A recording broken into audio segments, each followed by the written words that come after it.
Buen día con todos ustedes. Vamos a continuar con las clases de epidemiología. Esta es la segunda parte del tema que estamos tratando. Mi nombre es Vladimir Flores Benítez, especialista en gestión y salud. En esta oportunidad vamos a revisar los siguientes temas. La primera parte va a ser sobre medidas de mortalidad. Vamos a revisar mortalidad general, mortalidad específica y letalidad. Y también vamos a revisar las medidas de morbilidad, tanto prevalencia, la densidad de incidencia y la incidencia acumulada. Entonces vamos a iniciar. En general, todas estas medidas, la de mortalidad y morbilidad, son medidas de frecuencia. O sea, ¿qué tan frecuentes son estos eventos? En un caso la mortalidad, en otro caso el evento morbilidad. Mortalidad tenemos la mortalidad general, la mortalidad específica y la letalidad. Mientras que en las medidas de morbilidad tenemos la prevalencia, la densidad de incidencia, o también llamada tasa de incidencia, y la incidencia acumulada. Empecemos con las medidas de mortalidad. El concepto de mortalidad expresa la magnitud con la que se presenta la muerte en una población en un momento determinado. A diferencia de conceptos de muerte y defunción, que reflejan la pérdida biológica de un individuo, la mortalidad es una categoría de naturaleza estrictamente poblacional. O sea, cuando decimos muerte y defunciones, cuando decimos defunciones se refieren a individuos, mientras cuando decimos mortalidad, la palabra mortalidad completa se refiere a una cualidad de una población.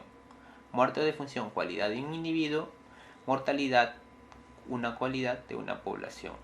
Y la mortalidad expresa la dinámica de las muertes acaecidas en las poblaciones a través del tiempo y el espacio, y solo permite comparaciones a este nivel de análisis.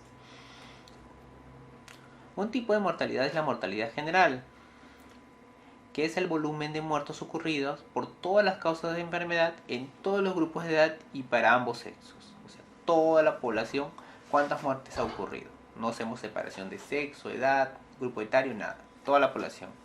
Entonces aquí tenemos la mortalidad cruda o la mortalidad bruta, que expresa la relación que existe entre el volumen de muertes ocurridas en un periodo dado y el tamaño de la población en el que se presentaron.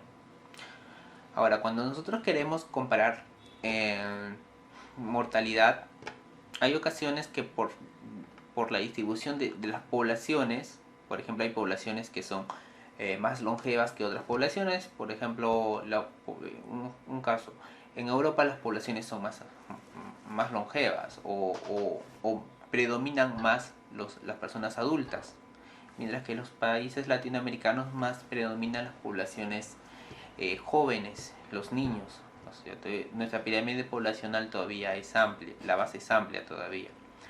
Entonces, en esos casos aplicamos la mortalidad ajustada o estandarizada, que expresa esta relación, pero considera las posibles diferencias de la estructura por edad, sexos y otros, ¿no? De las poblaciones analizadas, lo que permite hacer comparaciones entre estas. O sea, nosotros ajustamos esa mortalidad ajustada o estandarizada, y podemos comparar mortalidad entre varios grupos poblacionales. Es mortalidad general y se calcula como el número de muertes en un periodo T, durante la población total promedio en el mismo periodo por un factor de 10. Y mientras que la mortalidad específica, que es otro tipo de mortalidad, se utiliza cuando existen razones para suponer que la mortalidad puede variar entre distintos subgrupos de la población, y se divide para su estudio. O sea, cuando nosotros creemos de que la mortalidad es distinta para distintos grupos, por ejemplo, grupo etario o un grupo poblacional, entonces nosotros utilizamos esta mortalidad específica. Y cada una de las medidas obtenidas de esta manera adopta su nombre según la fracción poblacional que se reporte. Por ejemplo, mortalidad materna, que es la muerte que ocurre en mujeres en edad, un grupo de edad, ¿no? O de repente la mortalidad infantil. La mortalidad infantil también es un tipo de mortalidad específica. O sea, mortalidad en menores de 1 año, esa es mortalidad infantil. O mortalidad neonatal, también es un tipo de mortalidad específica. O de repente mortalidad en el grupo etario de, imaginémonos, de 15 años a 20 años, también es un tipo de mortalidad específica. O mortalidad en mayores de 65 años, también es un tipo de mortalidad específica. Entonces, cuando queremos estudiar un evento, un grupo etario o la mortalidad por alguna enfermedad, es un tipo de mortalidad específica. Y se calcula total de muertes de un grupo de edad, si queremos hacer por grupo etario, y sexos específicos de una población durante un periodo dado, sobre la población total estimada del mismo grupo de edad y sexo en el mismo periodo, por un factor de 10. Aquí, por ejemplo, estamos separando a la población por grupos etarios. Aquí tenemos la edad de 0 a 14 años, de 15 a 29, de 30 a 44, 45 a 59 y de 60 a más. Y vemos toda la población en el paisal, le estamos llamando esta población, ¿no? Esta población tienen ¿cuántos? 10.000 habitantes, en el cual ha habido en total 151 defunciones. Por lo tanto, la tasa bruta de mortalidad o mortalidad general sería 15.1. Pero si nosotros queremos ver la tasa de mortalidad por cada grupo etario, entonces serían tasas de mortalidades específicas. Tasa de mortalidad específica para 0 a 14 años fue 15.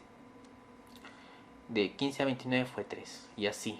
Por ejemplo, el grupo etario de 60 más, la tasa de mortalidad específica fue de 100. ¿No? Entonces aquí tenemos tasa de mortalidad específica, que tenemos acá, y la tasa bruta de mortalidad, que corresponde a toda la población. Y hay otra medida relacionada a la mortalidad, que es la letalidad. La letalidad, que es una medida de la gravedad de una enfermedad, considerada desde el punto de vista poblacional, y se define como la proporción de casos de una enfermedad que resultan mortales, con respecto al total de casos de un periodo especificado. O sea, de las personas que enfermaron, imaginemos, tenemos 100 personas que enfermaron de ébola, imaginemos. De ellas fallecieron 80. Eso significa que el 80% ha fallecido. Y eso es la letalidad. La letalidad. Y aquí vamos a ver la fórmula. La medida indica la importancia de una enfermedad en términos de su capacidad para producir muerte y se calcula de la siguiente manera. Letalidad es el número de muertes por una enfermedad, en un periodo determinado, sobre el número de casos diagnosticados por la misma enfermedad durante el mismo periodo, ¿no? Entonces, ahí viene el ejemplo. ¿Cuántas muertes por ébola hubo del total de pacientes con ébola, ¿no? Por 100. Esa es letalidad. Aquí tenemos un ejemplo de una epidemia de cólera que hubo en Haití. Y es que aquí está por fechas. En el 25 de octubre hubo 3.000 casos. Pero aquí están casos acumulados, por si acaso. Hubo 3.342 casos acumulados y muertes acumuladas hubo 259. Por lo tanto, la tasa de letalidad fue 7.75. O sea, el 7% fallecía. El siguiente día se acumuló 200. El día anterior fue 253. Los casos acumulados fueron 3.015. La tasa de letalidad fue 8. Si se han dado cuenta, aquí estamos viendo cómo la tasa de letalidad empezó a disminuir. Seguramente hubo una intervención y empezaron a disminuir ya la tasa de letalidad poco a poco. Pero aquí nos da una idea de todos los enfermos, cuántos se enfermaron, cuántos fallecieron. Eso nos indica la tasa de letalidad. Aquí hay una pregunta que vino relacionado a letalidad. La siguiente afirmación: de todos los casos de fiebre tifoidea, fallece el 5%. Que expresa una tasa de que todos los casos de fiebre tifoidea fallece el 5%. Eso tiene que ver con la letalidad, que ahorita vamos a ver. Eso que acabamos de ver. Y esa es una pregunta que vino en el 2015. En el 2005, en los residentados médicos. Ya terminamos con las medidas de mortalidad. Ahora vamos a ver las medidas de morbilidad, que también es un tema también grande, un poco grande. Las enfermedades pueden medirse en términos de prevalencia e incidencia. Las medidas de morbilidad nos indican cuántas de las personas están enfermas o tienen una determinada enfermedad, o con qué velocidad aparecen, o qué proporción de personas tienen la enfermedad. Esto nos indican las medidas de morbilidad. Entonces tenemos dos grandes tipos de medidas de morbilidad. Uno es la prevalencia y otro es la incidencia. La prevalencia se refiere al número de individuos que, en relación con la población total, padecen una enfermedad determinada en un momento específico. Entonces, la prevalencia representa la probabilidad de que un individuo sea un caso de dicha enfermedad en un momento específico. Mientras que la incidencia expresa el volumen de casos nuevos que aparecen en un periodo determinado, así como la velocidad con la que lo hacen, es decir, expresa la probabilidad y la velocidad con la que los individuos de una población determinada desarrollarán una enfermedad durante cierto periodo. Entonces vamos a revisar primero prevalencia, después vamos a revisar incidencia. Hay tipos de incidencia y más adelante les voy a decir cuáles son las diferencias. En primer lugar, prevalencia. La prevalencia es una proporción que indica la frecuencia de un evento. ¿Qué tan frecuente es el evento? Se define como la proporción de una población que padece la enfermedad de estudio en un momento dado. O sea, un estudio en un momento dado. Imaginémonos que esta flecha es la temporalidad. Durante este periodo de tiempo hacemos un corte transversal. Por eso los estudios de prevalencia, los estudios de prevalencia también son conocidos como estudios transversales. Hacemos un corte transversal y ahí en ese momento vamos a encontrar cuántas personas estuvieron enfermas en este corte que hemos hecho. No tiene dimensiones y como es una proporción, sus valores van entre 0 y 1. Y generalmente se multiplica por un factor de 10, o sea, se multiplica por un 10 a la n para calcularlo. En la construcción de esta medida no siempre se conoce la forma precisa de la población expuesta al riesgo. Por lo general se utiliza solo una aproximación de la población total del área estudiada. Entonces lo que nos vamos a medir es la prevalencia puntual, que es la probabilidad de que un individuo de una población de ser un caso en el momento t se calcula de la siguiente manera. Es el número de casos existentes en un momento t sobre el total de la población en un momento t por 100. Ahora imaginemos que aquí queremos hacer... Este es el periodo, este es el tiempo, la flechita de tiempo, y hacemos un corte. O sea, vamos a estudiar en el tiempo t. Por ejemplo, vamos a ver cuántas personas están obesas en un salón. Imaginemos, personas obesas en un salón. Vamos a hacer un corte transversal y vamos a encontrar cuántas personas son obesas. Imaginémonos que hubo una población en ese día, en esa aula hubo 30 personas, de los cuales, ¿cuántos? Tres personas estuvieron obesos. Por lo tanto, la prevalencia, ¿cuál sería? Sería 3 sobre 30, ¿sí o no? Por un factor de 10, por ejemplo, puede ser por 100 por 100. Entonces calculo esto y tengo la respuesta, ¿no? ¿Cuánto sería la prevalencia puntual de casos de obesidad en este aula? Aquí hay un ejemplo. Se detecta un brote de Legionela en una residencia de 150 ancianos durante los meses de mayo y junio. Los 3 primeros casos aparecieron el 4 de mayo. El 10 de mayo se diagnosticaron otros 2. El 14 de mayo 5 casos y el 10 de junio aparecieron 2 casos más. Aquí vemos todo el proceso que vive la enfermedad. Por ejemplo, queremos calcular la prevalencia puntual en una fecha determinada. El 31 de mayo, ¿cuál fue la prevalencia? La prevalencia fue 66.7%. ¿Por qué? Porque el 31 de mayo, ¿qué pasó? A ver, vamos a buscar el 31 de mayo. El 31 de mayo, ¿cuántos casos hubieron?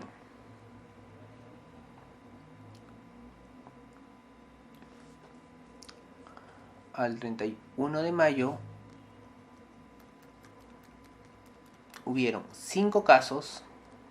El 14 de mayo hubo 5 casos. Hubo 2 casos el 10 de mayo y hubo 3 casos el 4 de mayo. O sea, el 31 de mayo, ¿cuántos casos ocurrieron? Ocurrieron 10 casos. Por lo tanto, el número de casos fueron 10. Pero ¿cuántos ancianos eran? 150. Entonces dividimos entre 150. Por lo tanto, eso me sale 0.67. Ahora, queremos estudiar la prevalencia de todo el periodo, durante todo el periodo de la enfermedad. ¿Cuántos enfermos hubo durante todo este brote? El último grupo apareció el 10 de junio, que hubo 2 casos más. En total serían 12 casos. Aquí hay 12 casos del 150. Entonces la prevalencia de todo el periodo fue 0.08. Y así calculamos la prevalencia. Ahora, o sea, ¿qué idea nos da la prevalencia? La prevalencia nos indica cuál es la probabilidad de que un grupo de personas tenga la enfermedad.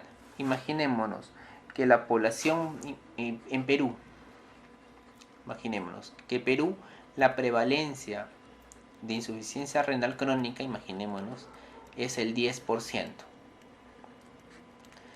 ¿Esto qué significa? Eso significa que yo, si agarro 100 personas, 100 personas, es probable que encuentre 10 de ellas tengan IRC. Eso significa, o sea, para eso me sirve la prevalencia. O sea, la proporción de personas que tienen el evento. En este caso, el 10% de la población peruana tiene IRC. Imaginémonos que esa es la prevalencia de IRC.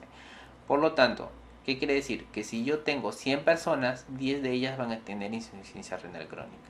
Para eso me sirve la prevalencia. O de repente, por ejemplo, violencia familiar o violencia contra la mujer. Violencia contra la mujer. La violencia de la mujer en el país, imaginémonos que es el 10%. ¿Eso qué significa? Que si tengo 10 mujeres, al menos uno ha sufrido de violencia. Eso también. O sea, para eso nos sirve la prevalencia, para ver una proporción de la población. Ahora, la prevalencia de una enfermedad aumenta y disminuye en ciertos casos. La prevalencia de una enfermedad aumenta cuando, cuando hay una mayor duración de la enfermedad. Cuando la enfermedad dura mucho, la prevalencia aumenta. O cuando hay prolongación de la vida de los pacientes sin que estos se curen. O cuando hay el aumento de casos nuevos. Inmigración de casos, inmigración de sanos y mejoría de posibilidades diagnósticas aumentan la prevalencia. Mientras que disminuye cuando hay una menor duración de la enfermedad, cuando existe una elevada letalidad, fallecen rápido, entonces cuando haga mi corte transversal no los voy a encontrar en mi estudio. Disminuyen los casos nuevos, inmigración de personas sanas, porque como es una proporción, aumento el denominador, va a disminuir el valor de mi prevalencia. Inmigración de casos y aumento en la tasa de curación. En esos casos disminuye la prevalencia. Esto es para tenerlo en cuenta.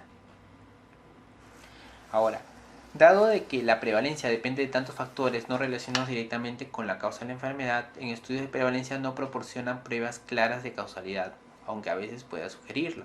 Sin embargo, son útiles para valorar la necesidad de asistencia sanitaria, planificar los servicios de salud y estimar necesidades asistenciales. Esas son las utilidades de la prevalencia, de la medida de prevalencia. Dado estas limitaciones que tiene la prevalencia, hay otra medida que es la incidencia, que indica con qué frecuencia ocurren nuevos eventos. Los estudios de incidencia inician con poblaciones susceptibles libres del evento. Si empezamos el estudio con personas que no tienen la enfermedad, los cuales se observa la presentación de casos nuevos a lo largo de un periodo de tiempo. Hago un seguimiento. Para medir la incidencia hago un seguimiento a un grupo de personas y veo en qué momento se enferman. Y los resultados permiten establecer relaciones de causa-efecto entre determinadas características de la población y enfermedades específicas. Tenemos dos tipos de incidencia. Tenemos la tasa de incidencia y la incidencia acumulada. La tasa de incidencia se refiere a la densidad de incidencia, expresa la ocurrencia de una enfermedad entre la población en relación con las unidades tiempo-persona. Por ser una tasa, en el video anterior se revisó las unidades básicas y medidas. Ahí les expliqué tasa y les dije de que tasa tiene una dimensión temporal. Entonces aquí, por ser una tasa de incidencia, expresa la ocurrencia de la enfermedad entre la población en relación a las unidades de tiempo persona, por lo que mide la velocidad de ocurrencia de la enfermedad. Y la incidencia acumulada expresa únicamente el volumen de casos nuevos ocurridos en una población durante el periodo y mide la probabilidad de que un individuo desarrolle el evento en estudio. La incidencia acumulada también es conocida, denominada riesgo. Eso hay que recordar. El primer tipo, la tasa de incidencia o densidad de incidencia. ¿Y cómo se define? se define como el potencial instantáneo de cambio en el estado de salud por unidad de tiempo durante un periodo específico en relación con el tamaño de la población susceptible en el mismo periodo. Para que una persona se considere expuesta al riesgo en el periodo de observación, debe iniciarse sin la enfermedad, el evento de estudio. O sea, nosotros vamos a hacer un seguimiento, como también les dije en la grabación pasada cuando les expliqué tasa, hacemos un seguimiento a través del tiempo al individuo, a la persona, y contar cuánto tiempo estuvo libre del evento hasta que se enferma, ¿no? Hacemos un seguimiento y contamos cuántos se enfermaron. Y la tasa de incidencia, ¿cómo se calcula? Es el número de casos nuevos sobre la suma de los periodos libres de la enfermedad durante el periodo definido en el estudio. O sea, vamos a sumar los periodos en el cual estuvo libre de enfermedad, como les presenté también en el video anterior cuando hablé de tasas. Si no lo han visto, revísenlo para que entiendan esto. El cálculo del denominador de la tasa de incidencia se realiza sumando los tiempos libres de la enfermedad de cada uno de los individuos que conforman el grupo y que permanecen en un estudio durante el periodo. Este número se mide generalmente en años, en meses, en días y se conoce como tiempo en riesgo o tiempo persona. Y bueno, la tasa de incidencia no es una proporción como la prevalencia o incidencia acumulada y mide casos por unidad de tiempo. Esto hace que la magnitud de la tasa de incidencia no pueda ser inferior a 0 ni tenga límite superior. Y esta es la fórmula que acabamos de ver hace un ratito. Aquí hay un ejemplo. Cómo se calcula la tasa de incidencia. Imaginémonos que se sigue durante 12 meses, vamos a hacer un seguimiento de 12 meses de 6 individuos, el individuo A, B, C, D, E, F, que han sufrido accidente cerebrovascular, ACV. O sea, todos estos individuos tienen ACV. Ahora queremos evaluar la recidiva, o sea, todos estos individuos han tenido ACV. Ahora queremos ver si estos individuos van a tener recidiva o no. Entonces aquí tenemos un esquemita. Los rombos rojos indican recidiva, mientras verde significa pérdidas. Puede ser fallecimiento o perdimos al paciente, no, o se fue del estudio. Y aquí vemos, esta barra indica el tiempo en el cual hemos estado nosotros midiendo durante estos 12 meses. Esta barra indica el tiempo. Ahora, si se han dado cuenta, no todas las barras inician en 0. Una inicia en 1, otra inicia en 2, otra inicia en 6. Eso significa que aquí estamos haciendo un seguimiento de una cohorte, pero esta cohorte se llama cohorte dinámica. Si todos hubieran iniciado en 0, se llama cohorte estática. Eso también vamos a ver en estudios epidemiológicos. En el siguiente video van a poder revisar eso, que es cohorte dinámica, que es cohorte estática. Pero aquí adelantándoles, es una cohorte dinámica. ¿Por qué? Porque los individuos aparecen. Puedo incluir en el estudio individuos en cualquier momento. Tengo el individuo A. El individuo A estuvo libre del evento el primer mes, segundo mes, y al tercer mes tuvo la recidiva. O sea, aquí tengo el primer caso de recidiva. El segundo individuo B, el primer mes estuvo bien, segundo mes estuvo bien, el tercer mes estuvo bien y lo perdí. De repente falleció o de repente se fue de viajes, dejó el estudio, no sabemos. El individuo C le dio ACV, estuvo sano el 2 meses, 4 meses, 6 meses, hasta los 12 meses no se enfermó, entonces no hubo ninguna recidiva. El tercer individuo ingresó al estudio el primer mes, no el mes 0, sino el primer mes, y estuvo sano hasta que en el séptimo mes en el estudio, el octavo mes, después de que ingresó al estudio, lo perdimos este individuo. Salió del estudio, ya no tuvimos datos de él, lo perdimos. El tercer individuo, en cambio, hubo una recidiva considerando el tiempo 0 al séptimo mes. El otro individuo ingresó al sexto mes, pero al 12avo mes no siguió normal, no hubo ninguna recidiva, por lo tanto estuvo 6 meses libre del evento.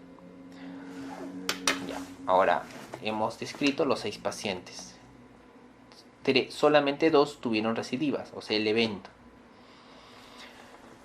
Como les dije, es una cohorte dinámica que permite incorporaciones. Entonces el seguimiento de los pacientes D, E y F comenzó al 1, 2 y 6 meses después, ¿no? Después de empezar el estudio. El paciente B desapareció en el estudio a los 2.35 meses sin que hasta el momento hubiera sufrido una recidiva. O sea, salió del estudio y no tuvo ninguna recidiva. El D, que lo perdimos, este paciente falleció por otra causa no relacionada a CB, y los pacientes C y F, C y F acabaron el periodo sin recidiva. Entonces, en tasa de incidencia, lo que hacíamos era dividir el número de eventos que ocurrieron. ¿Cuántos eventos ocurrieron? 2 eventos, hubo 2 recidivas. Ahora vamos a ver abajo el tiempo en el que estuvieron libres del evento. Esta es la parte un poquito complicada. El primer individuo, ¿cuánto tiempo estuvo libre del evento? Tuvo 1 mes, 2 meses, 3 meses. El tercer mes recién tuvo recidiva, entonces estuvo 3 meses libre del evento. El segundo individuo estuvo libre del evento, como decía en el texto anterior, 2.5 meses. El tercer individuo estuvo libre del evento, ¿cuánto? Durante toda esta barra, 12 meses libre del evento porque no se enfermó. El siguiente individuo, el individuo D, estuvo libre del evento 8 meses. 8 meses. El tercer individuo estuvo libre del evento 6 meses hasta que se enfermó, hasta que tuvo recidiva. Y el último individuo estuvo libre 6 meses. Y aquí sumamos que en total de todos estos 6 individuos estuvieron libres del evento 37.5 meses. Por lo tanto, la incidencia sería 2 casos nuevos que aparecieron sobre 37.5, que sería igual a 0.053 o 5.3% meses por meses, ¿no? Porque aquí está el factor temporal. Entonces así estamos calculando la tasa de incidencia. Hay otro tipo de incidencia. La tasa de incidencia es un poquito compleja de entender, pero hay otro tipo de incidencia, que es la incidencia acumulada, que es un poquito más sencilla, el cual se utiliza cuando nosotros calculamos el riesgo relativo. También vamos a revisar más adelante eso. Entonces, la incidencia acumulada, ¿qué es? Es la probabilidad de desarrollar el evento, es decir, la proporción de individuos de una población que en teoría desarrollarán una enfermedad si todos los miembros fuesen susceptibles a ella y ninguno falleciera a causa de otras enfermedades. O sea, es la probabilidad de desarrollar un evento en un grupo de individuos que son susceptibles y ninguno falleciera. Imaginémonos que tuviéramos una población de 100 personas. Y nosotros hemos encontrado que la incidencia en esta población, incidencia acumulada, imaginémonos de que de tener tuberculosis es el 2%, imaginémonos. ¿Eso qué significa? Que durante el periodo de estas 100 personas, al menos 2 van a enfermar de tuberculosis, o sea, los casos nuevos. O sea, nos indica la probabilidad de desarrollar un evento. También se ha definido simplemente como la probabilidad o riesgo medio de los miembros de una población de contraer una enfermedad en un periodo específico. Ahora, la incidencia acumulada es una proporción, por lo tanto sus valores van entre 0 y 1. Y a diferencia de la tasa de incidencia, la incidencia acumulada es adimensional. La tasa de incidencia sí tiene la dimensión tiempo. Y su fórmula es la siguiente, que es el número de personas que contraen la enfermedad, o sea, los casos nuevos, sobre el número de personas libres de la enfermedad en la población expuesta, o sea, la población que al inicio hicimos el seguimiento, que estuvo libre de la enfermedad. Hicimos el seguimiento, cuántas personas estuvieron libres de la enfermedad y cuántos se enfermaron, ¿no? Eso es lo que mide la incidencia acumulada. Aquí un ejemplo. En el año 2007 hubo 17 casos de un evento en una población de 1.900.000 habitantes. Entonces la incidencia acumulada es el número de casos nuevos de una enfermedad en un periodo de tiempo sobre el número de personas en riesgo de desarrollar la enfermedad al inicio del periodo. Entonces la incidencia acumulada, ¿qué sería? 17 casos nuevos sobre la población total que estuvo libre de la enfermedad, que fue 1.977.304. Dividiendo me sale 0.85 por 100.000 habitantes. Esa sería la incidencia acumulada de ese evento, de esa enfermedad. Y aquí tenemos un resumen de todo lo que les he desarrollado con respecto a las medidas de morbilidad. En primer lugar tenemos la prevalencia. Vamos a revisar esta tablita de la derecha a la izquierda. Prevalencia. ¿Qué mide la prevalencia? Mide la parte de población con enfermedad, o sea, la magnitud del evento. El numerador son casos nuevos y antiguos, todos los casos. Y el denominador es la población total. Y aquí no vamos a estudiar, no vamos a usar cohortes. Y su uso es generalmente para enfermedades crónicas y planeamiento de servicios de salud. La densidad de incidencia, ¿qué mide? Mide la velocidad de difusión de una enfermedad. El numerador son casos nuevos y el denominador es el tiempo de exposición de la población. Y la cohorte es dinámica y se utiliza generalmente para enfermedades con latencia prolongada, evaluación de hipótesis etiológicas. Y la última que acabamos de revisar, la incidencia acumulada, que mide la probabilidad de enfermedad, o sea, el peligro de enfermar. Mide, ¿cómo se calcula? El numerador son los casos nuevos sobre el denominador, que es la población en riesgo al inicio. Y aquí la cohorte es fija. Y el uso en enfermedades con latencia corta y pronóstico individual. Ahora, cuando uno le pregunta incidencia acumulada, ¿qué mide la incidencia? Bueno, en realidad, cuando uno en un examen viene una pregunta de incidencia, ¿qué mide la incidencia? Entonces, uno puede responder, cuando te preguntan en general, mide la probabilidad de enfermar y a la vez la velocidad con el cual se difunde esta enfermedad. Mide la velocidad de diseminación o de difusión de la enfermedad y mide el peligro de ocurrir. Mientras que la prevalencia mide cuál es la proporción de personas que tienen la enfermedad. Eso mide la prevalencia. Mientras que la incidencia, la velocidad con la cual ocurre la enfermedad y también la probabilidad de que una persona se enferme. Qué tan probable sea que una persona se contagie o se enferme. Eso mide la incidencia acumulada. Y la prevalencia es la proporción de personas. Si tengo un grupo de personas, ¿cuál es la probabilidad de que ese grupo de personas alguien tenga la enfermedad? Eso mide la prevalencia. Ahora, la incidencia y prevalencia se pueden relacionarse. La proporción de personas enfermas en una población en un momento dado, prevalencia instantánea, depende de la velocidad que enferman las personas en esa población, o incidencia, y el periodo medio que permanecen enfermas o duración media de la enfermedad, ¿no? Entonces aquí el clásico esquemita aquí tenemos una cubeta, imaginemos una cubeta. Esta cubeta indica la prevalencia, que es la suma de los casos nuevos que ingresan y los casos antiguos. Los casos nuevos que ingresan se mide a través de la incidencia. Y estos casos antiguos, o los casos que tenemos, o se resuelven, se curan o fallecen, ¿no? O se cronifican, ¿no? Entonces aquí tenemos esta relación. Y esta relación de incidencia y prevalencia se calcula. La prevalencia es igual a la incidencia por la duración de la enfermedad sobre 1 más la incidencia por la duración de la enfermedad. Pero como casi siempre incidencia por la duración es mucho menor que 1, se puede obviar algunos el incidencia por duración del tiempo, y podemos quedarnos con la siguiente fórmula, que la prevalencia es la incidencia por la duración del tiempo. Es esa fórmula, prevalencia es igual a incidencia por la duración del tiempo. Entonces hay que recordar también esta fórmula. Y aquí tenemos una pregunta que vino en un examen de recitado médico.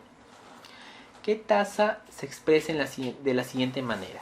Entonces aquí tenemos número de casos nuevos de la enfermedad en un periodo de tiempo y lugar determinado. Aquí ya te ponen el factor tiempo sobre la población existente en el mismo lugar y periodo de tiempo determinado, por un factor K. Número de casos nuevos nos hace pensar en incidencia y un periodo de tiempo, tasa de incidencia. Entonces aquí la clave sería la D, nos expresa la tasa de incidencia. Siguiente pregunta. De acuerdo al siguiente gráfico sobre ocurrencia de casos de una enfermedad, aquí tenemos la grafiquita.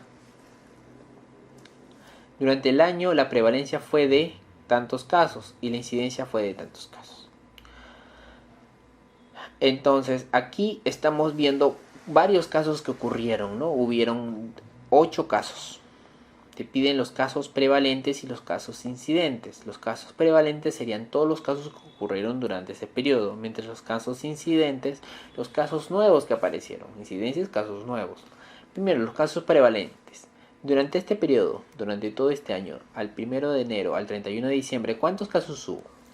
El caso 1, hubo un caso, dos casos, el caso 2, el caso 3, el caso 4, el caso 5, el caso 6 no ocurrió en este periodo, no se cuenta. El caso 7, que también estuvo en el periodo anterior, pero seguía enfermo, y el caso 8. Entonces, ¿cuántos casos tenemos? 1, 2, 3, 4, 5, 6, 7. Tuvo 7 casos prevalentes. ¿Y la incidencia cuánto fue? La incidencia nos indica los casos nuevos. ¿Cuántos casos nuevos aparecieron? Aquí el caso 1 era del año pasado, el caso 2 del año pasado, el caso 3 recién apareció este año, el caso 4 recién apareció este año, el caso 5 recién apareció este año, el caso 6 apareció el siguiente año, no es. El caso 7 apareció el año anterior, tampoco. El caso 8 recién apareció este año. Entonces, ¿cuántos serían casos nuevos? 1, 2, 3, 4. 4 casos. Entonces la clave sería 7 y 4. Sería la respuesta en ese examen. Aquí hay otra pregunta. En una población de 3.000 habitantes se detectan 15 pacientes con tuberculosis. Habiendo ya 30 pacientes con esta enfermedad, hallar la incidencia por 10.000 habitantes. Entonces aquí te dicen, te dan varios datos. Eso vino en el 2010. Tenemos una población de 30.000 habitantes. Casos nuevos fueron 15. Casos antiguos fueron 30. Te piden hallar la incidencia. Te dan varios datos. La incidencia, como recuerdan, es casos nuevos sobre la población libre del evento al inicio del estudio. Entonces la incidencia sería casos nuevos sobre la población. Esa es la incidencia acumulada. La incidencia acumulada sería 15 entre 30.000 por 10.000 es igual a 5. Entonces la clave sería la E5. Hay que recalcar que generalmente cuando te preguntan sobre incidencia, generalmente es la incidencia acumulada. Pocas veces preguntan la tasa de incidencia. Cuando hacen una pregunta, hallar la incidencia, calculen la incidencia acumulada. Eso sí, tomen en cuenta. Otra cosa importante, que las medidas de morbilidad, incidencia, prevalencia son unas preguntas bien preguntadas, unas preguntas que más vienen en los exámenes de residentado. Entonces hay que saberlo bien. Aquí hay otra pregunta. Aquí estoy revisando algunas preguntas. Son más preguntas, pero aquí hay algunas. Por eso, como vienen bastante estas preguntas, por eso tengo varias, ¿no? Acá. Pero hay más. Aparte de estas que estamos revisando, hay más preguntas, ¿no? Pero que tengan una idea cómo vienen las preguntas. La velocidad de propagación de un daño en la salud se mide utilizando la tasa de... ¿Qué les dije? La velocidad de propagación que mide la incidencia. Entonces, la tasa de incidencia mide para ver la velocidad de propagación. Eso no hay que olvidarlo. Y también la incidencia nos sirve para estudios, los estudios de corte. Les dije, hacemos una corte, un seguimiento de pacientes, utilizamos corte. La incidencia nos va a permitir eso. También nos va a permitir medir riesgo relativo. Riesgo relativo se mide incidencias. Incidencia acumulada sin expuestos y incidencia acumulada y no expuestos. Entonces la incidencia también nos sirve para trabajos de estudios de corte y para hallar riesgo relativo. Eso vamos a ver en estudios epidemiológicos con más detalle. Y bueno, así hemos terminado con esta segunda parte de epidemiología. Muchas gracias.